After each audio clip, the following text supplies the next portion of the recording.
اس ملک کا دستور قانون بڑا ہی عجیب ہے لوگوں۔ وہ کہتے ہیں جس نے سبق یاد کیا اس کو چھٹی نہ ملی۔ یہی حال لوگوں نے مولوی کے ساتھ کیا ہوا ہے۔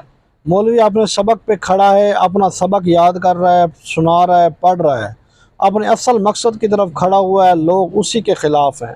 جب بھی کوئی بات کرتے ہیں حکمرانوں سے یا بڑے لیڈروں سے یا بڑے میڈیا سے تو کہتے ہیں کہ ترقی کی راہ میں رکاوٹ مولوی ہے، مولوی نے ہماری ذہن سازی کی ہے، مولوی ہمیں بہت پیچھے لے گیا ہے، ہم تو بہت آگے جانے والے تھے، ملک آپ کے ہاتھ میں، لوٹنے والے آپ، کرپشن کرنے والے آپ، قانون بنانے والے آپ، مولوی کیسے رکاوٹ بن گیا؟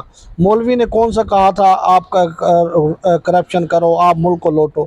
اصل میں مولوی کے مخالف اس لیے ہیں کہ مولوی کرپشن سے روکتا ہے، یہ مولوی کے مخالف ہو جاتے ہیں، مولوی سود سے روکتا ہے، یہ مولوی کے مخالف ہو جاتے ہیں، مولوی چوری چکاری سے روکے گا، یہ مولوی کے مخالف ہو جائیں گے، مولوی جھوٹ سے روکے گا، میڈیا والے